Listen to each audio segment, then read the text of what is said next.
سر بلندی کی خواہش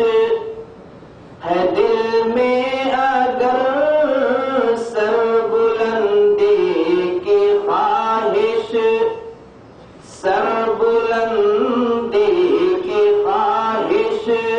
ہے دل میں، اگر سر اٹھا کر کبھی مت چلا کیجیے، سر اٹھا کر کبھی مت چلا کیجیے۔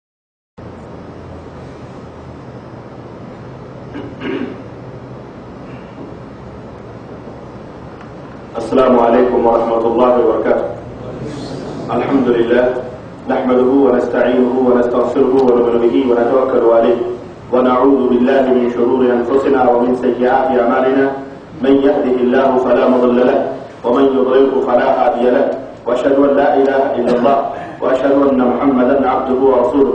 اما بعد فان خير الحديث كلام الله وخير الهدي هدي محمد صلى الله عليه وسلم، وشر الأمور محدثاتها وكل محدثة بدعة وكل بدعة ضلالة وكل ضلالة في النار. قال الله تبارك وتعالى في كلامه المجيد: أعوذ بالله السميع العليم من الشيطان الرجيم، بسم الله الرحمن الرحيم. يا أيها الذين آمنوا اتقوا الله حق تقاته ولا تموتن إلا وأنتم مسلمون واعتصموا بحبل الله جميعا ولا تفرقوا. وقال تعالى في مقام آخر: وما يستوي الأحياء ولا الأموات إن الله يسمع من يشاء وما أنت بمسمع من في القبور. اللهم صل على محمد وعلى آل محمد كما صليت على إبراهيم وعلى آل إبراهيم إنك حميد مجيد. اللهم بارك على محمد وعلى آل محمد كما باركت على إبراهيم وعلى آل إبراهيم إنك حميد مجيد. تمام قسم کی حمد و ثنا کبریائی اور بڑائی اللہ عز و جل کے لیے لائق و زیبہ ہے، جس نے ہمیں اور آپ کو پیدا فرمایا، اور بیش بہا درود و سلام اس ذات مبارکہ مطہرہ پر جن کا نام نامی اسم گرامی احمد مجتبیٰ محمد مصطفیٰ صلی اللہ علیہ وسلم۔ برادران اسلام، نوجوان دوستوں، بزرگوں اور بھائیوں، آج بتاریخ 9 ربیع الثانی 1424 ہجری مطابق 9 جون سن 2003 عیسوی کے اس پروگرام میں جو مکتب تحفیظ جالیات الودیعہ کے زیر اہتمام اس چھوٹے سے آڈیٹوریم میں منعقد ہوا ہے، جو ہمارے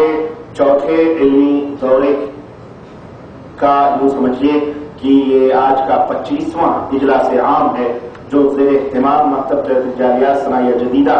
پورے شہر ریاض میں منعقد ہو رہا ہے۔ آج اس کا 25واں اجلاس عام ہے۔ اس میں جس موضوع پر مجھے آپ حضرات سے گفتگو کرنی ہے اور جس موضوع پر کچھ باتیں قرآن و سنت کی روشنی میں رکھنی ہیں، وہ بڑا ہی اہم اور بڑا ہی ضروری اور وقت کا بڑا ہی سلگتا ہوا موضوع ہے، اور آپ حضرات نے سنا ہوگا، اور وہ موضوع ہے کہ کیا مردے بولتے ہیں، کیا مردے بولتے ہیں۔ اس تعلق سے میں کچھ باتیں آپ حضرات کی خدمت میں رکھنے کی سعادت حاصل کر رہا ہوں۔ دوستوں اور بھائیوں، عقیدہ توحید کی اہمیت سے کسی کو انکار نہیں ہے، بلکہ عقیدہ توحید یہ یوں سمجھیے کہ پورے دین میں، پورے اسلام میں ایک سر کی حیثیت رکھتا ہے، اور اگر یہ عقیدہ توحید درست ہے اور توحید کا مسئلہ صاف اور واضح ہے، اس کے اندر شرک کی ملاوٹ نہیں ہے، تو پھر اس کے بعد اعمال کا مرحلہ آتا ہے۔ اس کے اعمال پھر کتاب و سنت کی روشنی میں پرکھے جائیں، دیکھے جائیں، وہ کتنے ہی چھوٹے کیوں نہ ہو، کتنے ہی معمولی کیوں نہ ہو، اللہ کے یہاں اس کی اہمیت اور اس کی وقات ہوتی ہے۔ لیکن سب سے پہلی چیز جو ہر مسلمان کے لیے ضروری ہے اور واجب ہے اور فرض ہے، جو سب کے اوپر، چاہے مرد ہو یا عورت ہو، چاہے وہ کتنے بھی مجبور کیوں نہ ہو، المہم ان سب کے اوپر گونگے ہوں، بہرے ہوں، اندھے ہوں، لولے ہوں، لنگڑے ہوں، اپاہج ہوں، مجبور ہوں، بےکس ہوں، بادشاہ ہوں، امیر ہوں، غریب ہوں، قلاش ہوں، فقیر ہوں، بیمار ہوں، گورے ہوں، کالے ہوں، کوئی بھی ہو،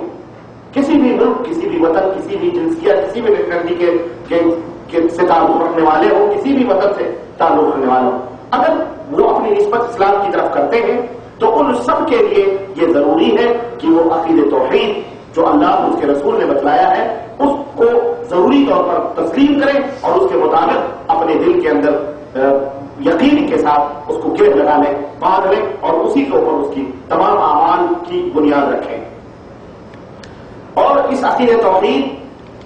کی اصلاح یا عقیدہ توحید درست ہے غلط ہے یا صحیح ہے، اس کا فیصلہ دنیا کی کوئی ہستی نہیں کر سکتی ہے۔ اگر اس کا فیصلہ کہیں دنیا کی کوئی ہستی کر سکتی ہے یا دنیا میں یا آسمان اور زمین کے درمیان اگر اس کا کوئی فیصلہ یا اس کا کوئی معیار ہو سکتا ہے حق اور صحیح ہونے کا، تو صرف اللہ عز و جل کی وہ ذات ہے جس نے قرآن کریم کو نازل فرمایا ہے اپنے نبی حضرت محمد رسول اللہ صلی اللہ علیہ وسلم۔ اللہ عز و جل کی ذات ہے یا محمد رسول اللہ صلی اللہ علیہ وسلم کی ذات، یعنی قرآن کریم ہے اور سنت رسول اکرم صلی اللہ علیہ وسلم ہے۔ یہی دو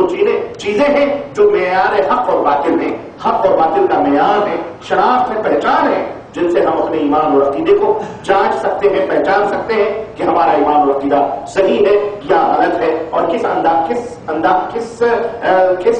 سے یعنی کس حد تک ہم صحیح عقیدہ یا صحیح رخ کے اوپر چل رہے ہیں۔ یعنی معیار کتاب اللہ اور سنت رسول اللہ صلی اللہ علیہ وسلم۔ یہ مسئلہ میرے عزیزوں بڑا عجیب و غریب ہے کہ ہمارے یہاں مردے سنتے ہیں، اس مسئلے پر تو کافی بحث ہوتی، اور آپ دیکھیں کہ ہر جگہ اس مسئلے کو کافی حد تک اچھالا جاتا ہے، اور اس مسئلے سے تعلق رکھتے ہوئے لوگ کافی حد تک شرک اور بدعت کے اندر ڈوبے ہوئے ہیں۔ لیکن یہ مسئلہ کہ کیا مردے بولتے بھی ہیں یا مردے کھاتے بھی ہیں یا مردے پیتے بھی ہیں، اس تعلق سے کوئی الجھن، کوئی پریشانی یا کوئی اس تعلق سے کوئی گفتگو نہیں ہوتی ہے۔ سوال یہ پیدا ہوتا ہے کہ ایک مردہ جب سنتا ہے، ایک مردہ جب سن لیتا ہے تو لازمی طور پر وہ بولتا بھی ہوگا اور وہ کھاتا بھی ہوگا، جب بولتا ہوگا تو کھاتا بھی ہوگا، پیتا بھی ہوگا، سب کچھ کرتا ہوگا پھر، لیکن اس مسئلے پر وہ گفتگو نہیں ہوتی، بس سنتے ہیں۔ مردے سنتے ہیں اس لیے ہم ان کو پکارتے ہیں، اس لیے ہم ان سے مدد طلب کرتے ہیں، یا پورے ابھی میں بتاؤں گا پورے دین اور دھرم کی اساس اور بنیاد اس کے اوپر رکھی گئی ہے۔ میرے عزیزوں، میرے بھائیوں، اسی موضوع پر سمجھیے کہ موجودہ زمانے میں اس موضوع کو واضح کرنے اور لوگوں کے سامنے بیان کرنے کی سخت سے سخت ضرورت ہے۔ کیوں؟ اس لیے کہ اس کی بنیادی وجہ یہ ہے کہ مردے زندہ ہیں، یہ عقیدہ جو ہے نا، یہ عقیدہ یہ شرک کی بنیاد اور اصل ہے، جڑ۔ دنیا میں جتنے بھی شرک ہو رہے ہیں ان کی اصل اور ان کی بنیاد یہی ہے کہ مردے زندہ ہیں، سنتے ہیں۔ ظاہر ہے جو زندہ ہے تبھی تو سنتے ہیں، اگر زندہ نہ ہوتے تو سنتے کیسے؟ اصل شرک کی بنیاد یہی، اور شرک کا سب سے بڑا چور کا دروازہ یہی ہے۔ اور آپ جانتے ہیں کہ شرک تمام گمراہیوں کی جڑ ہے، تمام بربادیوں کی بنیاد اور جڑ یہی شرک ہے۔ اللہ عز و جل نے قرآن کریم میں ارشاد فرمایا ان الشرک لظلم عظیم، شرک سب سے بڑا ظلم ہے، خطرناک سے۔ اور شرک کہتے کس کو ہے یہ بھی سمجھتے چلے آپ، اللہ کی ذات میں، اللہ کے صفات میں، اس کی عبادات میں کسی بھی مخلوق کو ذرہ برابر شریک کرنا، ساجھیدار بنانا، پارٹنر بنانا، یعنی یہ شرک باللہ کہلاتا ہے۔ یعنی یہ شرک، اس کا تعلق کبھی اللہ کی ذات سے ہوتا ہے اور کبھی اللہ تبارک تعالیٰ کے صفات اور اللہ کے جو افعال ہیں پیدا کرنے اور مارنے جلانے کے ان افعال سے اس کا تعلق ہوتا ہے، اور کبھی اس شرک کا تعلق اللہ کی عبادت اور اللہ کی بندگی سے ہوتا ہے۔ ذات کا شرک کیا ہے کہ اللہ رب العزت کی ذات میں شریک کرنے کا کیا مطلب ہے؟ اللہ رب العزت کی ذات کا شرک یہ ہے کہ کسی بھی مخلوق کو وہ چھوٹی سے چھوٹی مخلوق ہو یا بڑی سے بڑی مخلوق ہو، کوئی بھی زندہ ہو یا مردہ ہو، کوئی بھی ہو، روح والی ہو یا بے روح والی ہو، کسی بھی چیز کو اللہ کی ذات میں شریک سمجھنا، مطلب یہ سمجھنا کہ کوئی اللہ کا جز یا حصہ ہے،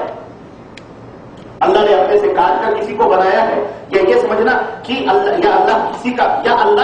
کسی کا جز اور کسی کا حصہ ہے، یا کوئی اللہ کی اولاد ہے یا کوئی اللہ کا بیٹا ہے، یا اللہ کسی کی اولاد یا کسی کا بیٹا ہے، یا اسی طرح سے کوئی اللہ میں سے نکلا ہے، یا اللہ خود کسی میں سے نکلا ہے، یعنی باپ بیٹے کا تصور، یا اسی طرح نور من نور اللہ، اللہ کے نور سے فلاں فلاں چیز بنائی گئی، پھر فلاں فلاں چیز بنائی گئی۔